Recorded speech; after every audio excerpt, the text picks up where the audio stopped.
자, 이제 제 10강이에요. 10강. 제 10-3단원이죠. 지방자치와 시민 참여가 되겠습니다. 여기서 195페이지예요. 자, 오늘은 지방자치와 시민 참여라고 하는 내용을 공부해 볼 시간입니다. 드디어 이제 정치과정과 시민 참여에서 그 마지막 내용이네요. 지방자치. 들어본 적 있죠? 지방이 스스로 다스린다? 그래요. 아무래도 지역에서 지역의 일들을 좀 스스로 결정하고 이제 실행에 옮겨가면 그만큼 지역에 살고 있는 주민들이 참여할 수 있는 기회도 많겠죠. 그럼 거기서 또 우리는 어떻게 참여를 할 수 있을까? 그거 좀 중심으로 기억을 해주시면 좋겠어요. 핵심 키워드 갑니다. 지방자치의 의미 알아두셔야 되고요. 지방의회와 지방자치단체장으로 지방 이 정부를 구성을 하거든요. 요 지방자치를 이제 운영하는 지방의회와 지방자치단체장이 각각 하는 역할 알아두셔야 돼요. 자, 그리고 주민 참여 방법은 뭐가 있나? 이것까지 오늘 제대로 또 찾아봐야 하는 핵심 키워드들입니다. 아직은 좀 생소할 것 같은 이제 그 지방자치 제도에 대해서 그 필요성을 좀 느끼게 해주려고 쌤이 한번 또 그려봤습니다. 우리 방울이가요, 길을 걸어가고 있어요. 눈을 크게 뜨고 아무리 봐도 옆에가 잘 안 보여. 왜? 너무 컴컴해서. 이 길은 가로등이 없어서 너무 어둡고 컴컴한데? 아이고! 넘어질 수도 있겠죠. 그죠? 자, 또 한쪽에서는 아니, 왜 우리 동네에는 이 쓰레기통이 많지가 않네. 사람들이 길에 막 쓰레기를 마구 버려.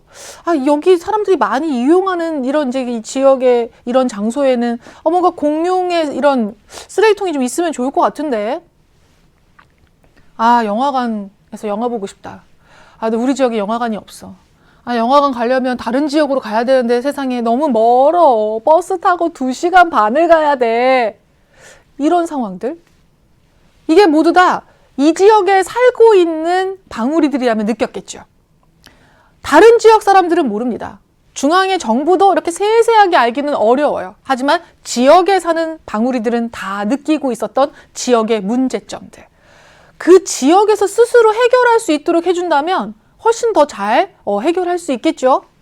지역 주민이 제일 잘 압니다. 그래서 지역 주민들이 더 많은 참여를 하고 그 지역의 문제를 해결할 수 있도록 만든 제도가 지방자치제도예요.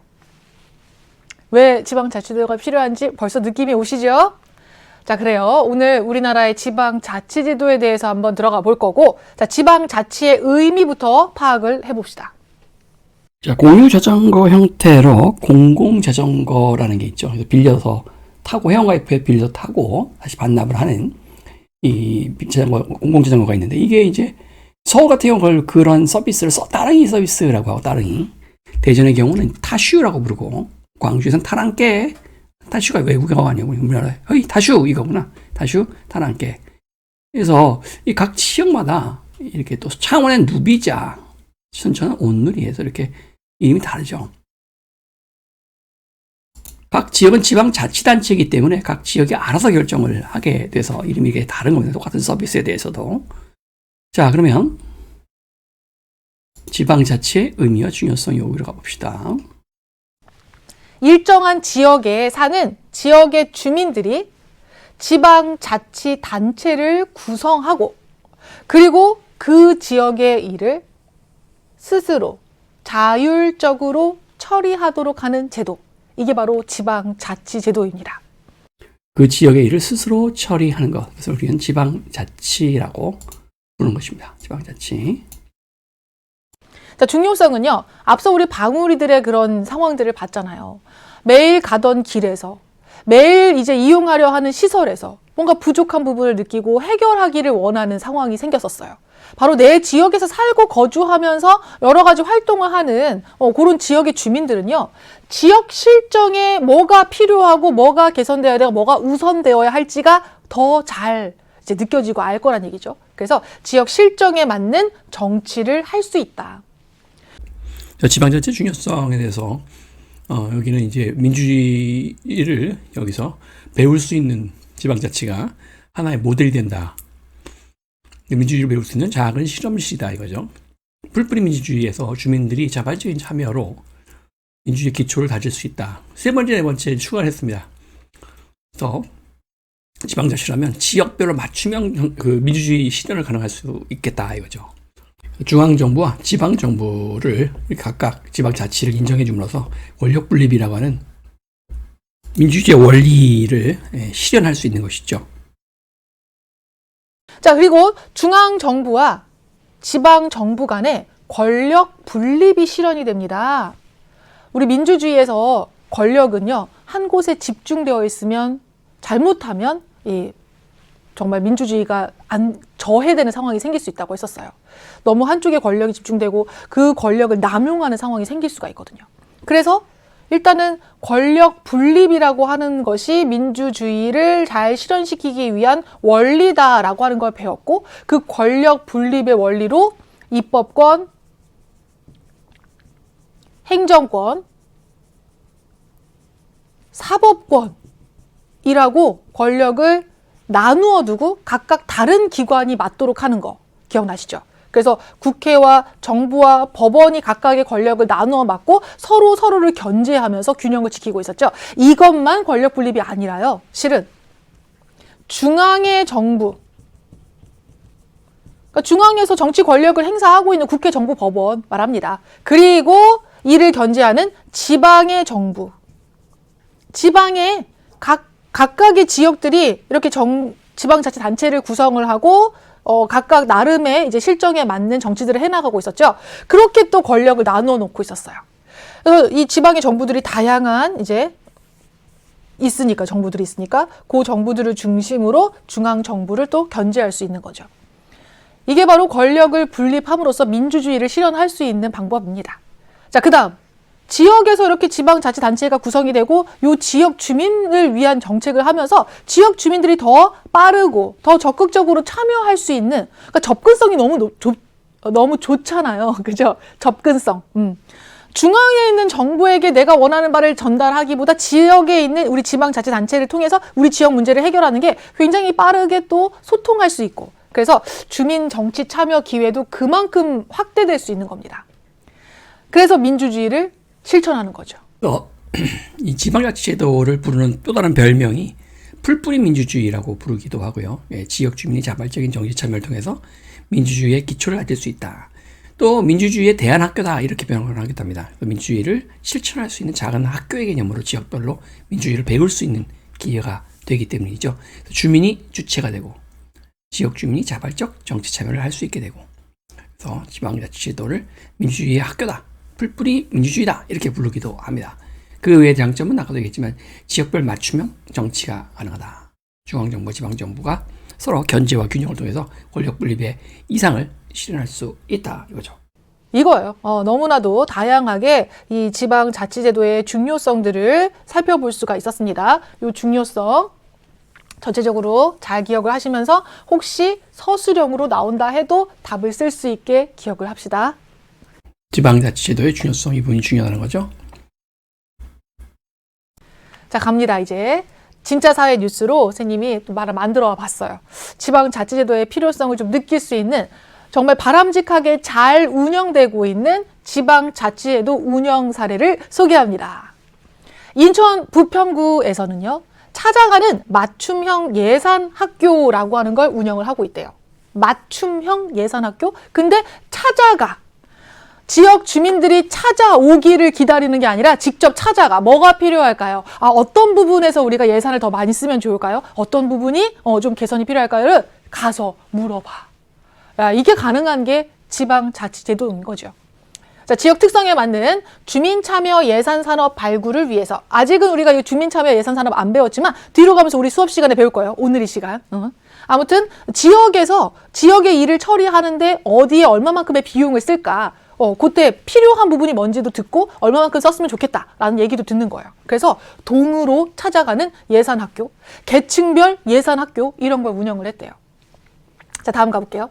대구 달성군에서 마을 가꾸기 프로젝트를 운영을 했습니다. 마을 주민 협의체를 각각 구성을 하고 그 마을 회의를 통해서 우리 마을을 좀 더 멋지게 가꾸려면 어떤 게 필요할까? 그 마을 주민들의 취향이 반영돼야 마을 주민이 살고 있는 거주 공간이 마을 주민이 원하는 상태로 가꿔지겠죠. 이게 가능한 거지. 그래서 주민 주도로 마을 경관을 바꾸어 나갔대요. 만약에 벽화를 만든다 하더라도요. 그 지역 주민들은 우리는 좀 그 인상파 화가들의 그런 이제 그림에 좀 영향을 받아서 그런 좀 추상적 이럴 수도 있고, 저희는 자연 경관, 아니면 저희는 어린이들이 좀 많았으면 좋겠어요. 꽃으로 한번 꾸며볼까요? 이렇게 할 수도 있잖아요. 그래서 그 지역 주민들을 하면 그런 취향이 더 잘 반영될 수 있어서 좋았을 것 같아요. 다음, 전북 완주군 청소년이 스스로 운영하는 카페.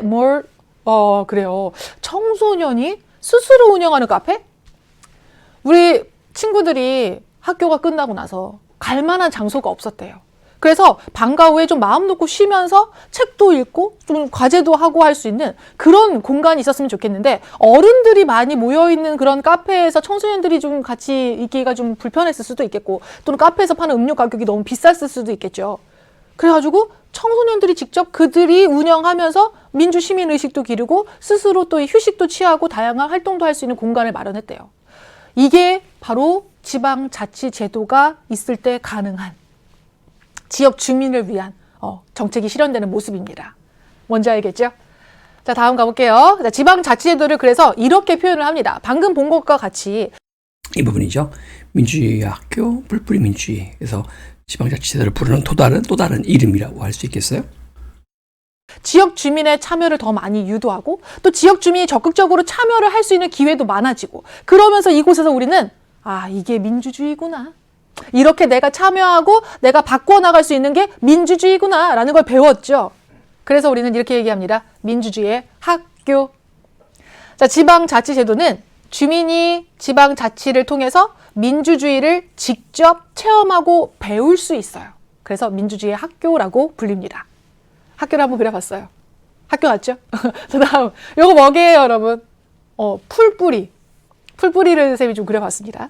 자, 풀뿌리 민주주의라고 하는 게 지방자치제도를 표현하는 또 다른 표현인데요. 풀뿌리가 이렇게 가느다란 풀이지만 땅속에 딱 내려봤고 영양분을 각자 공급받아가지고 이렇게 식물을 튼튼하게 자라게 하잖아요. 이것과 마찬가지로 주민이 자발적으로 참여하면서 양분을 모아서 민주주의의 기초를 다지고 결국은 발전시킬 수 있게 한다. 양분이 된다. 그게 바로 풀뿌리 민주주의가 바로 지방자치제도를 이렇게 나타내게 된 이유입니다. 구분 한번 해볼까요? 민주주의의 꽃, 선거죠. 풀뿌리 민주주의, 지방자치제도입니다. 좀 다릅니다. 그죠? 구분할 수 있어야 돼요. 자, 다음 가보겠습니다. 자, 이번에는 그럼 우리나라의 지방자치단체에 뭐가 있을까? 일단은 이렇게 좀 구분을 해놓고 있습니다. 이제 지방자치단체의 구성 이 부분에 해당하겠습니다. 종류를 광역자치단체하고 기초자치단체로 일단은 그 규모에 있어서 차이가 있어요. 광역은 말 그대로 넓을 광자에 지역을 뜻하는 역자가 들어갔어요. 넓은 이 행정구역. 여기에 자치단체. 광역에는 특별시, 광역시, 특별자치시, 도특별자치도가 있습니다. 여러분들이 이제 행정구역을 예전 초등학교 때 이제 좀 배우잖아요. 근데 좀 시간이 흐르면서 이게 좀 많이 개편이 되고 바뀌기도 해서 잘 기억하지 못하는 친구들이 있을 것 같기도 하고, 그래서 알려드릴게요. 특별시는 뭐가 있냐면 서울특별시. 네, 이 부분 하는 거죠. 지금 특별시, 광역시, 도특별자치도, 특별자치시. 한 곳이 있죠. 서울특별시. 이걸 앞에다 쓸까? 자, 서울특별시가 있고요. 이건 뭐 안 써도 뭐 아니까, 그죠? 자, 서울특별시 한 곳. 자, 광역시가 6개가 있어요. 인천광역시, 대구, 대전, 광주, 부산, 울산, 이렇게 울산까지 6개 광역시. 그리고 특별자치시가 세종특별자치시 한 곳이 있습니다. 자, 도가 또 6개예요. 자, 여기서 도는 여러분들이 특별자치도를 따로 빼서 기억하시면 좋겠어요. 자, 도는 6개고 특별자치도가 3곳이 생겼는데, 특별자치도는 이제 제주특별자치도가 원래 있었고, 그 다음에 이제 강원특별자치도와 전북특별자치도가 또 이제 생기면서 3곳이 특별자치도, 나머지 도, 뭐 경기도, 전라남도, 뭐 강원도는 빼야 되지, 특별자치도니까, 경상북도, 경상남도 이렇게 해서 다 합치면 6개의 도가 됩니다. 자, 이렇게 해서 광역에 해당해요. 자, 그 개수를 써볼까요? 서울특별시 하나죠. 네. 광역시는요, 그 위에서부터 쭉 내려보면 이제 일단 인천이 있었고, 송도 인천광역시가 있었고, 좀 더 내려오면 이제 대전이 중간쯤에 있었죠. 대전, 그죠? 그리고 이제 오른쪽으로 가면 대구가 있었고, 그 다음에 울산 지나서 KTX 타고 가면 대구, 울산광역시, 그리고 더 내려가면 부산역시였죠. 그래서 6개였었습니다. 그래서 인천, 그 다음에 인천 내려와서 대전쯤, 대전, 대구 3개, 울산 4개, 부산 5개, 광주에서 이쪽에 광주 6개죠. 예, 역시 6개였고요. 그 다음에 도는이죠. 예, 특별자치도랑 같이 섞여서 좀 헷갈리는데, 우리나라의 도는 보통 9개죠, 총 9개인데 그 중에서 3개가 특별자치도, 제주도는 대표적인 경우죠. 특별자치도는 좀 자치권을 부여받아서 약간 중앙정부로보다 조금 독립성이 있는, 예, 근데 이제 그 지역이 좀 독특해야 되는 거죠. 제주도가 독특하잖아요. 그 외에도 이제 전라북도, 전라남도와 전라북도가 있는데, 전라북도도 이제 특별자치도가 됐고요. 강원도도 특별자치도죠. 좀 살림도 우거지고 특이하잖아요. 그러다 보니까 제주의 그 도지사가 중국인들이 자유롭게 들어올 수 있게 굉장히 규제를 완화해서 이 짱깨 천국을 만들었는데, 그것도 이제 중앙정부의 간섭 없이 제주도지사가 이 임의로 결정한 거예요. 특별자치도니까 그게 가능하다는 말이죠. 그 3개를 제외하면 나머지 도는 다 일반 도죠. 6개는. 그래서 이제 서울, 경기도 있죠. 경기도 있고, 그 다음에 충청북도, 충청남도가 있었고요. 경상북도, 경상남도가 있었죠. 그 다음에 아까 전라북도 제외하고 전북특별자치도니까 전라남도가 있었죠. 그렇게 6개가 나온단 말이에요. 경기도, 경상남북도, 충청남북도, 전라남도 합치면 6개. 특별자치도, 전북특별자치도, 강원특별자치, 제주특별자치도. 특별자치시는 세종시죠. 이렇게 숫자를 한번 좀 정리해 보고요. 자, 이런 광역별로 자치단체들이 구성이 되는 거예요. 그 다음 이제 기초자치단체는 뭐냐면, 아까 광역자치단체, 만약 특별시라고 생각해 봅시다. 서울특별시. 자, 그 부분에 대한 건 이 부분이죠. 다음 페이지. 다음 페이지 여기 보시면 광역자치단체가 있고, 그 다음에 기초자치단체가 있어요. 물론 지금 보고다만 여기도 있고, 시군구, 특별시, 광역시, 도, 특별자치도, 특별자치시의 광역자치단체와 시군구에 해당하는 기초자치단체가 있단 말이죠. 여기도 있고, 여기도 있고요. 서울특별시 안에 구들이 있죠. 구. 그죠? 그래서 뭐 어딜 얘기해요? 강남구, 중구, 영등포구, 이런 식으로 구들이 있죠. 요 구가 바로 기초자치단체에 해당합니다. 만약에 도가 있다고 하면 어떤 도를 해볼까? 경기도 해볼까요? 경기도. 자, 경기도 안에는 시가 있죠. 부천시, 안산시, 뭐 이렇게. 그 다음에 또 뭐 안양시, 이렇게 이제 들어가면 되겠죠. 이렇게 시들 쭉 넣으시면 됩니다. 여기 또 기초자치단체에 해당하는 거예요. 그래서 시, 군, 구는 결국 광역자치단체 안에 있는 시, 군, 구, 기초자치단체가 만들어지는 거죠. 그래서 이렇게 기초자치단체를 또 광역 안에 또 세부적으로 이렇게 또 만들어 두고 운영을 합니다. 예, 군은 설명 안 하셨는데, 군 같은 경우는 조금 더 인구가 적고, 약간 시골 지역들이죠. 시로 습격하게 좀 인구가 적고, 땅은 넓고, 사람은 많이 안 살고. 그래서 이제 그런 것들을 이제 우리가 군이라고 하죠. 그래서 시를 쪼개면 구죠, 구. 우리가 서울시에 살고 강북구에 산단 말이에요. 시를 쪼개면 구가 되는 것이고, 그 다음에 시로 성격하기 좀 작은 것이 모여 있는 것이 군이죠, 군. 광역과 기초는 여러분들 집 주소 떠올려 보시면 나와요. 이따가 한 번 더 알려드릴 건데, 행정구역을 이제 바탕으로 주소가 만들어지고 그다음에 도로명이 들어가잖아요. 그때 그 행정구역이 앞에가 광역, 뒤가 기초라고 보시면 됩니다. 이렇게 일단은 구분을 해 두고, 그 안에 이제 이 지방자치단체는 두 가지로 또 나눠서 지방의회와 지방자치단체장으로 나눠집니다. 그 여기 있죠. 각 단체는 의결기관, 그러니까 결정하는 기관인 지방의회가 있고요. 그 다음에 집행기관이라고 할 수 있는 지방자치단체장으로 구성되어 있다. 우리가 이제 학교를 한번 생각해, 학교에서 여러분, 뭔가를 이제 결정하고 집행하는데 찬성 반대표를 던지는 의결기관이라고 할 수 있는 곳이 어디냐면, 이 학교 운영위원회, 어머니들이 가입해 계신 학교 운영위원회 같은 것이 일종의 의결기관이라고 할 수 있어요. 학교 운영위원회, 운영위. 그리고 이제 이걸 실제로 집행하는 사람은 실제로 집행하는 곳, 집행하는 사람, 집행기관은 실질적 집행이 뭐야? 교장이 실무를 집행한단 말이에요. 수행하는 기관은. 그 다음에 이거를 도와주는 조직, 그러니까 집행기관을 도와주는 조직은 교사들이죠. 이렇게 분류하면 여기가 좀 쉬운데, 뭔가 결정하는 곳이 의결기관이라 할 수 있겠고, 실제로 일을 진행하는 것을 우리가 집행기관이라고 할 수가 있겠어요.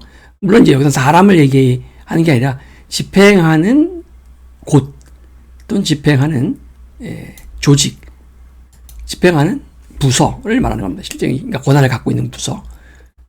그래서 지방자치단체의 장이 해당 집행 권한을 갖고 있는 부서죠. 엄밀히 말하면. 그 밑에 있는 뭐 부시장이나 이런 밑에 있는 공무원들은 그 사람을 돕는 조직이고. 자, 지방의회부터 가보자면, 의회는 우리 그동안 국회에 대해서 배웠잖아요. 국회. 중앙의 정부의 국회는 법률을 만들고, 그죠? 개정하고 이런 일을 합니다. 그와 비슷한 성격이라고 보시면 되겠어요. 의결기관, 의사결정기관으로서 지역 실정에 맞는 조례라고 하는 걸 제정합니다. 국회가 만드는 건 법률이고, 법률과 그 다음에 이제 뭐 정부가 이제 그 밑에 세부적으로 명령이라는 걸 만듭니다. 또 구체적으로 뭐 교육부 장관령 이런 식으로 기획재정부 장관령 이런 대통령령 이런 명령이 있고, 그 다음에 그 안에 지방자치단체가 의회에서 조례라는 걸 만들어요. 이 상하 관계를 조금 알아두시고 조금 더 이제 이 작은 규모로 내려온 겁니다. 그리고 그 안에 이제 이따가 배울 지방자치단체장이 규칙을 세울 수 있어요. 이 기준 하에서 만드는 것들이죠. 자, 그래서 조례는 법령의 범위 내에서 지방의회가 의결해서 제정되는 해당 지역에서 적용되는 법규라고 생각하시면 됩니다. 해당 지역에서 적용되는 법규는 법규범이란 뜻이에요. 그래서 이렇게 좀 기억을 해주시면서 이 조례를 제정하고 고치고 폐지한다. 국회는 법률을 제정하고 개정하고 폐지했다면 지방의회는 조례를 제정하고 개정하고 폐지한다. 아시겠죠? 정부에는 국회가 있다면 그 지방자치단체에는 지방의회가 있어요. 그래서 중앙정부에는 국회의원이 있고 이 지방정부, 그러니까 지방자치정부라고 할 수 있는데 지방의회에는 그래서 뭐 구의원, 뭐 시의원 이런 것들이 있는 거죠. 그러니까 국회의원하고는 다르죠. 구의원, 시의원이 모여서 이제 그 해당 지역의 지방자치단체 장, 시장이나 뭐 군수나 그래가지고 서로들 이제 이렇게 그걸 서로 감시하고 이 사람들이 이걸 의결하고 한단 말이야.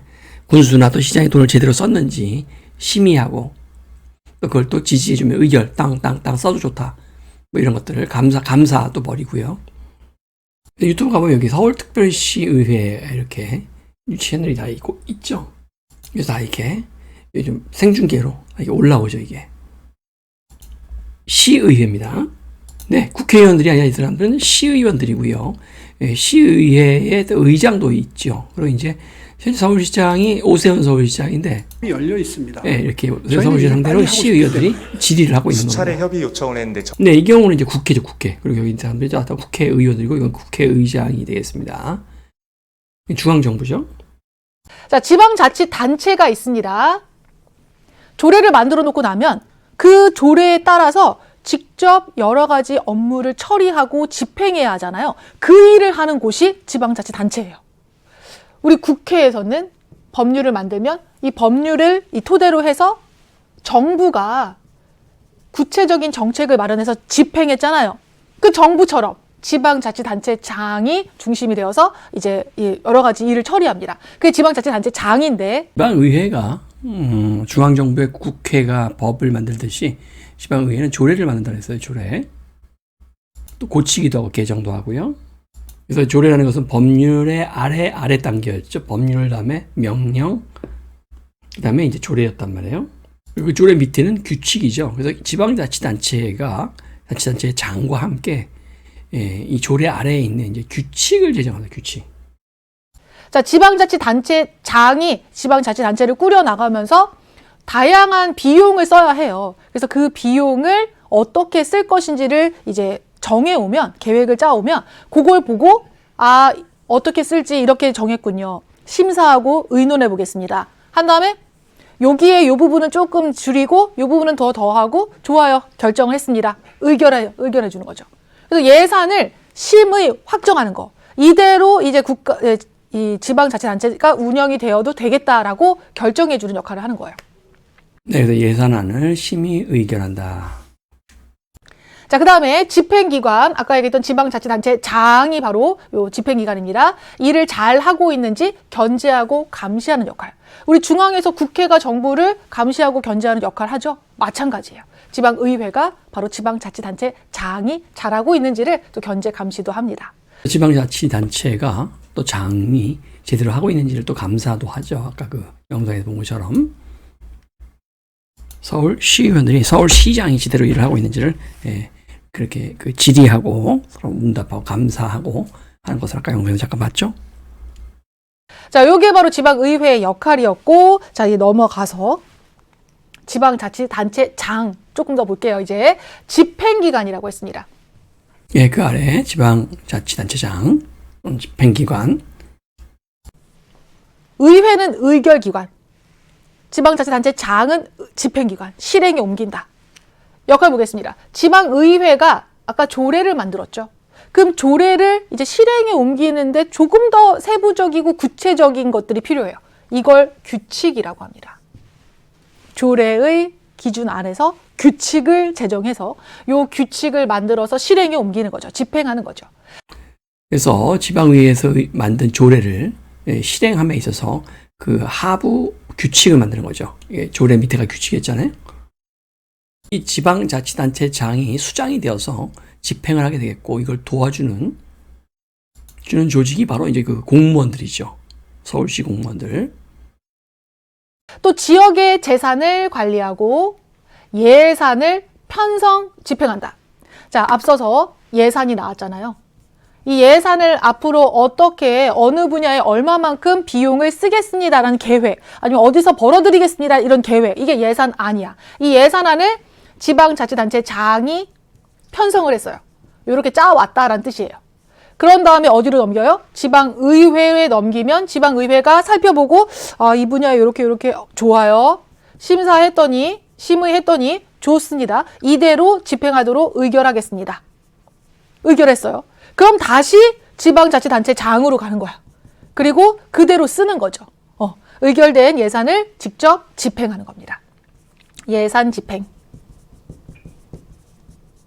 그럼 다시 아까 지방의회로 넘어가서 잘 썼나 확인하는 거, 그 결산을 심사한다라고 해요. 자, 요런 과정을 거쳐서 이게 지역의 주민들이 낸 세금을 바탕으로 지방자치단체가 운영이 됩니다. 그 지역 주민의 세금이 함부로 쓰이면 안 되잖아요. 그래서 잘 쓰이는지를 꼭 이렇게 점검하는 과정들과 함께 이렇게 여러 이제 과정들을 거치는 거죠. 자, 예산을 편성하고 여기, 그리고 집행하는 거, 여기에서 역할입니다. 자, 그리고 지역을 위한 각종 행정 사무를 처리합니다. 지역 주민들이 도로를 좀 다시 바꿔주세요. 아니면은 뭐 지역 축제를 좀 열 수 있게 좀 집행해주세요. 뭐 이런 것들을 얘기를 했다면 그런 부분을 관련된 사무들을 잘 처리하고 다니는 거. 그게 바로 지방자치단체장이 직접 집행을 하는 모습들입니다. 그래서 그 외에도 예산 집행이죠. 서울시라든가 뭐 또 작은 곳은 이제 군수가 돼서 그러니까 그 군에 속해 있는 재원을 이용해서 이제 문화재도 있을 거고 문화재 이런 것들 재원을 관리하고, 그다음에 재산이 있을 거 아니야 그 군에, 또 서울시 재산이 있을 거니까 그런 관리하고, 그다음에 이제 필요한 돈을 쓰기 위해서 예산을 편성하면 이 지방의회의 예산 심의 의결을 거쳐서 다시 이것을 집행하는 일을 한다. 집행기관이니까요.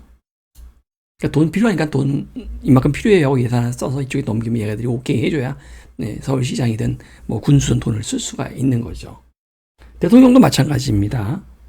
국회가 그거를 동의해줘야, 의결해줘야만 1년에 필요한 예산을 쓸 수가 있게 되거든요. 자, 여기 규칙이 다시 한번 나왔습니다. 법령과 조례의 범위 내에서, 기억나죠? 앞에서 이미 그려놓은 거. 그 범위 내에서 지방자치단체장의 권한에 속하는 구체적인 사무에 관해서 이제 제정한 법, 요것을 바로 규칙이라고 한다. 그래서 법률 그 아래에 명령, 그리고 조례, 규칙 이런 순서죠. 법률, 명령, 조례, 규칙. 점점 하부 개념이 아래 내려갈수록 네, 이렇게 잘 적어 놓으시고요. 자, 이제 다시 한번 전체 그림으로 한번 보도록 하겠습니다. 지방자치단체는 자, 해당 그림은요, 요 다음 페이지에 있는데요. 그럼 요 페이지 마무리를 좀 해볼까요? 이제 안 한 게 있나? 거의 다 한 것 같고, 여기 보시면 지방자치제도를 부르는 별명, 명칭은 아까 뭐였죠? 지방자치를 부르는 명칭은 민주주의 학교, 풀뿌리 민주주의, 뭐 이렇게 불렀었죠. 자, 그 다음 페이지 여기 한번 표 한번 보세요. 광역과 기초로 일단 나눠볼 수가 있었습니다. 자, 광역은 좀 넓은 범위에 해당했었고 그 안에 또 기초가 이제 구성이 됩니다. 그리고 광역도 기초도 일단 의결기관과 집행기관, 의결기관과 집행기관으로 나뉘어져요. 네, 이 부분이죠. 의결기관과 집행기관, 의결기관과 집행기관입니다. 이 전체 요 표를 별표해 놓으시고요. 자, 이거 발표하고 의결기관은 만약에 이제 특별시 나오면 특별시 의회라고 불러요.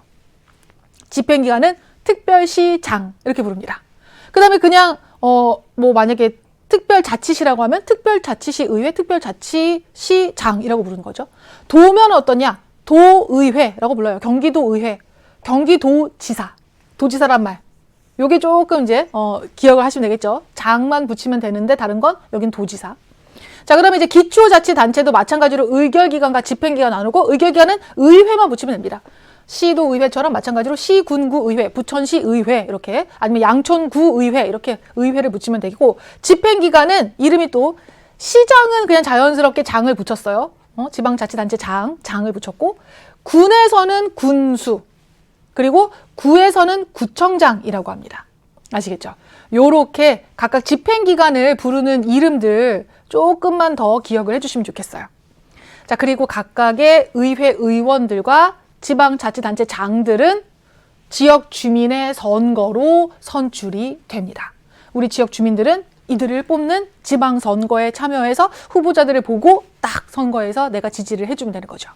자, 이렇게 해가지고 이 과정을 통해서 지방자치단체가 만들어진다는 것도 꼭 기억을 해주시고 잘 표시해 두시고 지역 주민이 선거로 뽑는 것입니다. 이 집행기관이나 의결기관에 속한 사람들은 다 지역 주민이 선거로 뽑는 것이죠. 그러면 지금 선거를 통해서 만들어지는 의결기관과 집행기관.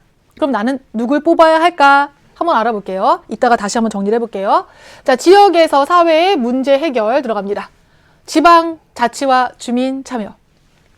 우리 지방자치 제도를 통해서 지역의 문제를 어떻게 해결하고 있는지가 보여지는 건데 자, 지역사회의 문제 해결 과정은 똑같아요. 우리 정치 과정 기억나시죠? 그 과정대로 움직여 갑니다. 지역 문제와 관련해서 다양한 지역 주민들의 이익이 표출되고 그게 하나로 집약되고 그리고 지역 정책 결정 과정에서 반영되어서 뭐 조례나 규칙으로 만들어지고 그리고 규칙이 이제 만들어진 후에 이제 지방자치단체장이 집행을 하죠. 그런 다음에 지역 주민이 평가하는 거예요. 정치 과정 똑같죠? 그래요. 그 과정을 통해서 이루어지고 이 과정 속에서 중요한 건 주민이 참여해야 합니다. 그래야 지역 주민의 의견이 반영되겠지. 그죠? 다시 한번 필기해 봅시다. 일반적인 정치 과정에서 기억나나 모르겠는데 이익 표출이 됐었죠. 이익 표출이 이익 집단과 시민단체에 의해서 그리고 이제 이익을 집약했었습니다. 정치 과정에서는 이거를 이제 언론사나 그 정당에서 했었죠. 예, 그리고 이제 국회나 정부에서 그것을 이제 이 부분을 수용하게 되면 정책을 이제 만들어서 결정하게 되고 그렇게 되면 행정부가 그 정책을 집행하게 되는 거죠. 그리고 거기에 대한 평가는 시민이 하고 다시 피드백이 다시 또 돌아서 이렇게 다시 또 뭔가 불만이 또 들어가면 또 이렇게 한 바퀴 돌면서 계속 정치 과정이 이루어지는 그런 환류를 거쳐서 이게 환류 다시 처음 돌아가서 이렇게 다시 이렇게 자 그거가 똑같다고 보시면 돼요. 지방도 하나의 정치 과정의 축소판이라고 생각을 하시면 되죠. 이거 잘 잡으시고. 그래서 지역 주민들이 지역 문제 해결을 위해서 자발적으로 참여할 때 지역 주민을 위한 지방 정치가 이루어지는 거예요. 자치가 이루어지는 겁니다. 그래서 지방 자치가 성공적으로 실현되려면 꼭 주민이 참여해서 우리가 원하는 바가 무엇인지를 적극적으로 알리고 반영시키려고 해야 합니다. 정치 과정에 참여를 잘해야 되죠. 그래서 선거를 통해서 일단 대표를 뽑는 것부터 잘해야 되는 거예요. 다양한 그러한 시민 참여하는 방법에 대한 얘기가 밑에 쭉 나와 있어요. 이거 잘 보시고 좀 선거부터 봅시다. 자, 다양한 참여 방법에 기본적으로 먼저 지방선거가 나왔고요. 주민을 대표해서 지역의 일을 담당할 지방자치단체장 선출하고 지방의회 의원을 또 선출합니다. 선생님이 해본다고 했었죠. 자, 여기 이 지역에 거주하고 있는 유권자가 지방선거에서 선출할 지역 대표를 한번 지방의회 의원과 지방자치단체장으로 나눠서 살펴볼 거예요. 서울특별시 종로구 사직동입니다. 사직로입니다. 서울특별시가 광역이죠. 그래서 이 광역에 해당하는 서울특별시에서 서울특별시만 이제 좀 줄여서 쓸게요. 서울특별시의 서울특별시 의회 의원들을 선출해야 되고요. 자, 그리고 서울특별시 그냥 다 쓰시다 그래요. 서울특별시 장 뽑아야죠. 서울특별시 시장 뽑아야죠. 자, 그 다음에 종로구가 있죠. 종로구가 기초입니다. 그래서 종로구 의회 의원을 뽑아야 되고, 그리고 종로구 구청장 뽑아야죠. 자, 이렇게 해서 각각의 이제 선거를 통해서 뽑아야 되는 지역 대표들이고요. 자, 이제 경기도 고양시 일산 동구다라고 하면 경기도가 광역이잖아요. 그래서 경기도의 의회 의원과 의회를 구성하는 선거, 그래서 의회 의원을 선출하는 겁니다. 곧. 그리고 경기도의 도지사 뽑는 선거를 해야 되고, 그 다음에 이제 고양시죠. 기초는. 그래서 고양시의 의회 의원 뽑고, 그 다음 시는 시장을 뽑으면 돼요. 그래서 고양시장을 뽑는 선거에서도 또 이제 참여를 해서 대표를 뽑아야 됩니다. 요렇게 우리 집 주소 보면 우리가 광역과 기초에서 어떤 대표들을 뽑아야 되는지를 알 수 있습니다. 이 선거라고 하는 것이 가장 기본적인 지역 주민들이 정치에 참여하는 기본적인 방법이죠. 선거라는 게. 자, 다음 가볼게요. 자, 이제 또 다른 이제 참여 방법입니다. 일단 지방선거가 기본이고, 그 다음으로는 주민투표제도가 나왔습니다.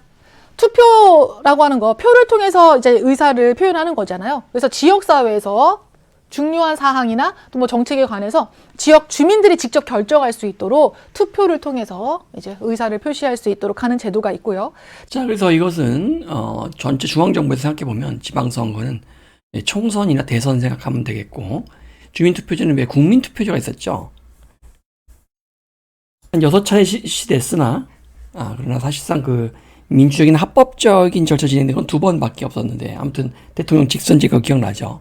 그 국민투표가 여기에 상응한다고 볼 수가 있겠어요. 중요한 정책을, 헌법을 개정한다든가, 여기서는 중요한 정책을 주민의 투표로 결정한다. 그 국민투표의 축소판이 주민투표다 이거죠. 자, 주민 소환제도가 있습니다. 자, 우리 요거 어디서 많이 보긴 봤었죠. 그죠? 우리 국민 소환이라고 해서 민주주의가, 대의민주주의가 이루어지면서 아무래도 국민들의 의견이 직접적으로 반영되지 못하다 보니 왜곡될 수 있고, 그래서 직접 민주주의의 요소로 국민 소환제도가 있다. 국민 투표제도도 있다. 이거 배웠었잖아요. 근데 그 앞에 국민이 아니라 주민으로만 바뀐 거예요. 지역사회에서는 이렇게 주민투표와 주민소환제도가 실시되고 있습니다. 주민소환제도. 곧 우리가 선거로 선출했던, 앞서 선거로 선출했던 지역의 대표들, 그 대표가 직무를 잘 수행하지 못해요. 자, 그럴 때 주민들이 투표를 통해서 지역 대표의 해임 여부를 결정하는 제도가 주민소환제도라고 했습니다. 그래서 이 소환이라는 단어의 뜻을 설명하면서 부른다라는 의미 얘기했잖아요. 그죠? 소자가 부를 소자, 환자가 되돌아오다예요. 불러내리는 거예요. 다시. 우리가 뽑아서 그 자리에 이제 이 정당성을 부여하고 권력을 주었지만, 근데 우리가 원하는 대로 제대로 되지 않는구나 라고 생각했을 때 지역 주민이 다시 되돌아와 라고 해서 불러낼 수 있다. 소환 마법 기억나시죠? 그거 떠올려 보시면 조금 더 이제 잘 기억될 거예요. 자, 그래서 우리가 그 현대 민주주의를 대의 민주주의라고 하잖아요. 직접 민주주의가 아니라. 그러다 보니까 그 한계를 보완하기 위해서 우리가 보시면 국민투표, 국민반환, 국민소환이라는 제도가 있었어요. 물론 이거는 이제 없고 요거만 진행이 되는데, 이거의 축소판이 여러분 바로 여기 지방자치제도에도 존재한다는 거죠. 주민투표제는 국민투표에 우리가 이렇게 비유할 수 있겠고, 예, 국민 소환제라고 하는 것은 여기 주민 소환제하고 비유할 수 있겠죠. 다음은 이제 주민조례 발안제도입니다. 우리 조례라고 하는 건 지방의회에서 만든다고 했잖아요. 근데 지방의회가 조례를 제정하고 뭐 개정하고 폐지할 때 이때 주민들이 자신들의 의사를 좀 제안하는 거예요. 그래서 지역 주민이 조례를 발안, 이런 조례가 필요합니다 라고 제안할 수 있는 제도. 지방의회에서 조례를 제정하거나 개정 또는 폐지할 것을 제안할 수 있는 제도가 주민조례 발안 제도입니다. 네, 그래서 여기 주민청원제 밑에 주민조례 발안제도, 주민이 조례를 발안할 수 있는 거죠. 조례를 이렇게 제안할 수 있다는 말이에요. 대의민주주의를 보완하기 위해서 국민 발안제가 있듯이 뭐 이제 시행되고 있지는 않습니다만은 주민조례 발안제도가 있다. 자, 다음 또 가보겠습니다. 이번에는 주민청원제도. 자, 주민이 앞에 많이 다 붙어 있어요. 그죠? 주민청원제도는, 자, 청원이라고 하는 것은 이제 국민이 국가기관에다가 원하는 바를 이제 문서로서 제시할 수 있는 건데, 요걸 지역사회에 했을 때는, 지방자치단체에게 했을 때는 주민청원이라고 하는 거죠. 지역 행정에 관한 요구사항을 지방자치단체에 문서로 직접 제출할 수 있는 제도. 이게 주민청원제도입니다.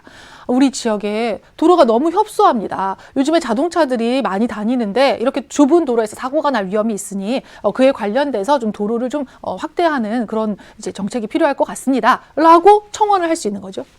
주민청원제, 문서로 직접 제출하는 제도다. 요구사항을. 다음 주민참여 예산제도는 뭐냐? 처음에 요거 나왔었는데 쌤이 설명할 거라고 했었잖아요. 우리 예산이라고 하는 것은 바로 지역의 국가 또는 뭐 지방자치단체니까 오늘 우리는 지역이죠. 이 지방자치단체가 돈을 이제 들여오는 거죠. 수입. 그 다음에 이제 지출, 쓰는 거죠. 돈을 벌어들이고 쓰고 할 때 요것에 대한 계획을 예산이라고 해요. 그러니까 지역에서 지역 주민을 위해서 다양한 일들을 할 거예요. 그때 비용을 다양한 또 분야에 쓰겠죠. 그 부분에서 주민들이 나서는 거야. 아, 잠깐만요. 지난번에 공원을 조성을 했는데 또다시 공원 조성에 이렇게나 많은 비용을 쓸 필요는 없을 것 같고 저희는 도서관이 더 증축이 되어야 되고 그 다음에 책도 더 많이 필요하다고 생각합니다. 그 부분에 예산을 더 많이 편성해 주세요. 라고 요구하는 거야.